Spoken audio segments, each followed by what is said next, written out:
너나 잘하세요.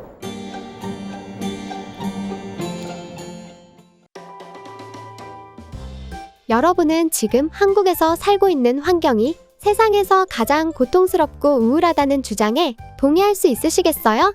올해 초 미국의 저명한 작가이자 인플루언서 마크 맨슨이 한국을 방문한 후 세계에서 가장 우울한 나라를 여행했다라는 제목의 영상이 화제가 된 일이 있어요. 항상 치열한 경쟁 속의 한국 사회를 전형적인 서구권 중심의 사고, 미국식 개인주의에 입각한 시점으로 비판하는 내용이 줄을 이뤘는데요. 여러 언론에서 집중적으로 다루면서 논쟁을 불러 일으키기도 했어요.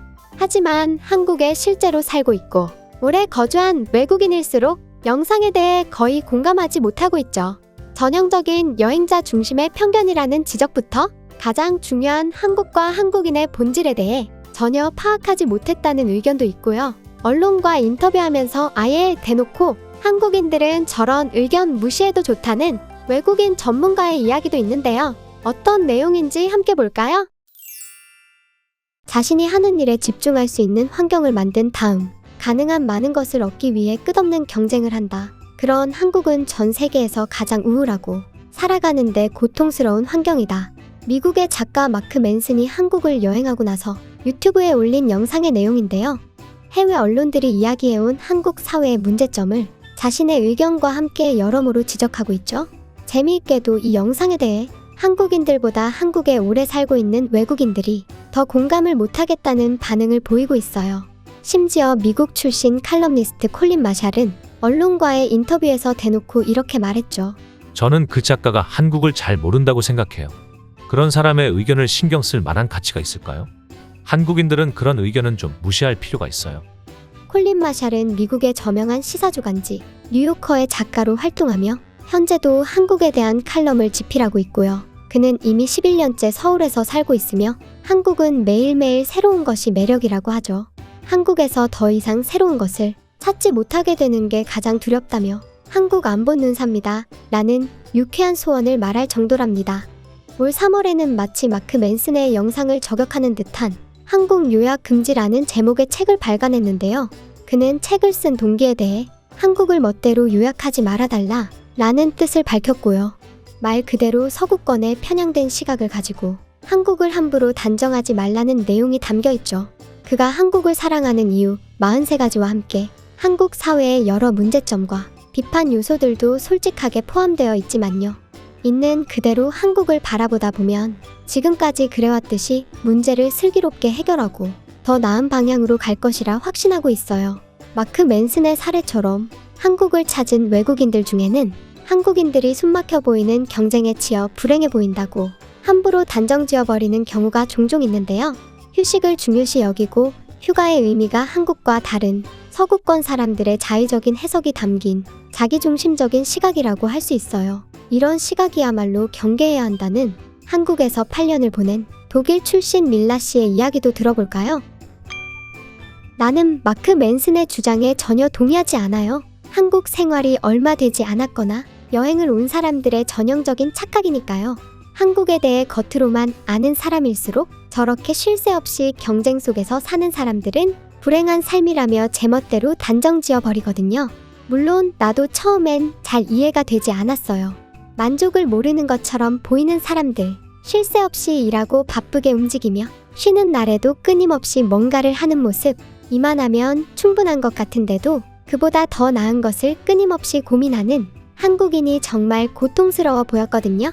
하지만 한국 생활에 익숙해지게 되면 한국인들은 행복을 추구하는 포인트가 다르고 만족을 느끼는 방향성부터 전혀 다르다는 걸 매일 새롭게 느낄 수 있답니다. 만약 서구권의 시각에서 한국이 고통스럽고 우울하게 보인다면 한국에선 제대로 삶을 만끽하고 있다는 증거라고요.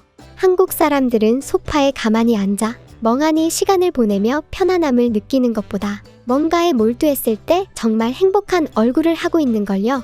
그렇기 때문에 한국에서의 하루는 다른 나라의 48시간이나 72시간 이상으로 알차게 보내고 있는 거라고요. 사실 한국인들을 정말로 우울하게 만들고 고통스럽게 만드는 방법은 따로 있거든요. 그건 아주 간단해요. 딱 한 달만 인터넷도 스마트폰도 없이 아무것도 하지 말고 그냥 쉬라고 하면 돼요. 네, 유럽에서는 아주 일반적인 휴가의 형태죠. 한 달 정도를 그저 커피 한 잔 떠놓고 멍하니 경치를 바라보거나 책을 읽고 호숫가를 산책하며 하루하루를 그냥 보내는 유럽의 휴가. 아마 한국 사람들은 절대로 견디지 못할 거예요. 그들은 쉬는 날에도 뭔가를 하면서 성취해야 보람을 느끼는 사람들이고 의미 없이 보내는 시간을 가장 못 견뎌 하거든요. 목표를 성취할 때 행복을 느끼고 다시 새롭게 몰두할 것을 찾는 기쁨을 끊임없이 추구하는 사람들이라는 것. 이게 매 순간 반복된다고 생각해보세요.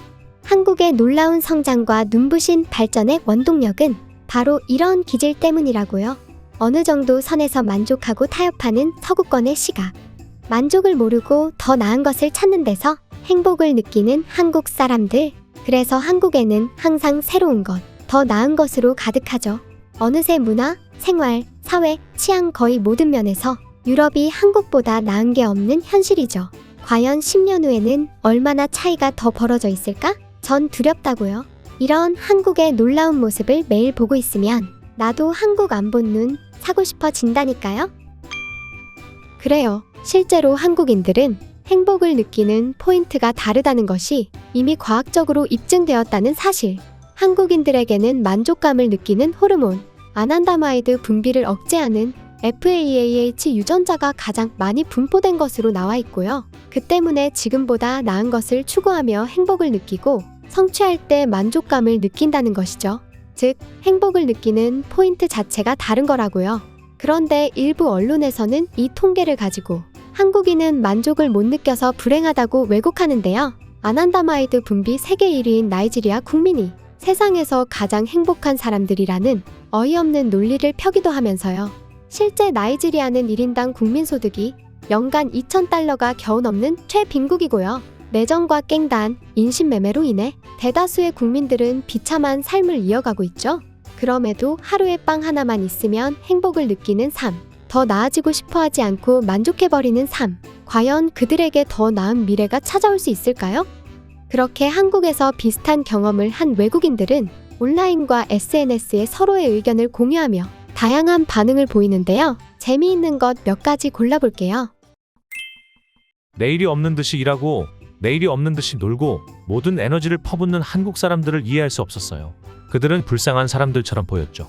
한국에서 사귄 한국 여자친구와 데이트를 할 때 무슨 스케줄이 전쟁을 치르는 줄 알았다니까요. 독일에서 데이트는 서로 집에서 쉬는 게 대부분인데 오히려 쉬는 날 더 많은 걸 하고 있으니 이게 데이트인가 혼란스러웠죠. 하지만 그렇게 숨가쁜 하루가 마무리될 때쯤 그녀의 얼굴은 행복감으로 가득했고 그 모습이 너무나 사랑스럽게 느껴졌어요.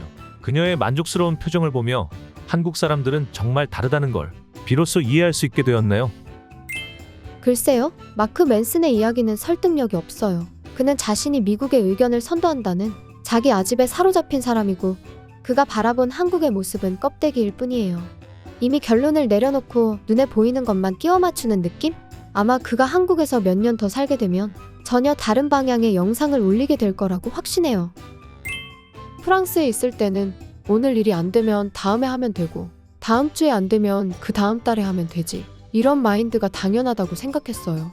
한국에 와서 처음엔 모든 일을 바로 끝내야 직성이 풀리는 한국인들의 모습을 보고 너무 힘들게 산다고 생각했죠. 한국에 산 지 5년째. 지금은 프랑스에서 낭비했던 수많은 시간들을 너무 아깝다고 후회하고 있어요. 정말로 인생을 낭비 없이 알차게 보내는 건 한국 사람들 같다는 생각도 하고요. 한없이 느긋하고 수십 년째 아무것도 바뀌지 않는 프랑스의 모습이 이제는 너무 답답하다니까요. 네, 세상에서 가장 우울한 나라를 다녀왔다. 저 영상을 원문으로 보고 전혀 공감이 안 되더라고요. 딱 서울 3일 갔다 온 사람이 서울 사람한테 서울은 이렇다 하고 설명해주는 느낌? 헛똑똑이가 어디서 주워들은 걸로 세상 아는 척 다 하는 느낌 같기도 하고요. 한국 사회에 불평불만만 가득한 일부 사람들에게 와, 저 미국인은 객관적이네, 한국 비판 잘했다, 이런 칭찬 받으려고 만든 영상 같다는 생각도 들었습니다. 아마 한국인은 왜 다른가, 어디가 다른가, 이런 관점에서 접근하고 자신들의 시각에선 이런 부분이 이해가 되지 않더라, 이렇게 접근했다면 오히려 아주 좋은 내용이 되었겠죠. 그런데 문제는 저 영상을 가지고 사회에 불평불만만 많은 사람들, 그것 봐라, 외국 전문가가 한국이 세상에서 가장 고통스럽고 우울한 나라라고 했다, 그러니 헬조선 맞다, 이러는 거 보고 어이없어서 저도 영상 만들어 봤습니다. 아니 지가 못난 걸 왜 한국이 못난 것처럼 말하면서 헬 조선 타령하고 자빠졌냐고요. 너나 잘하세요. 정작 한국에 오래 산 외국인들은 대놓고 저딴 영상 무시하라고 하는데 말입니다. 경쟁을 할 때 온몸에 아드레날린이 나오고 성취하는 것에서 행복감을 느끼는 한국인의 특성. 부끄러워할 필요도 비판할 이유도 없습니다. 타고난 게 그런데 뭘 비판합니까? 애초에 한국인들은 인생의 행복, 만족감을 느끼는 포인트가 전혀 다르다는 게 과학적으로 이미 입증이 되었는데 똑같은 기준으로 불행하니 뭐니 하는 것 자체가 넌센스라는 이야기죠. 한국인은 전혀 불행하지 않습니다. 한국에서의 자유는 365일, 24시간 뭐든지 마음껏 할 수 있는 자유라고 생각하고요. 어제보다 나은 오늘, 오늘보다 나은 내일이야말로 21세기 한국을 상징하는 모습이라고 말씀드리면서 오늘 영상을 마무리하겠습니다.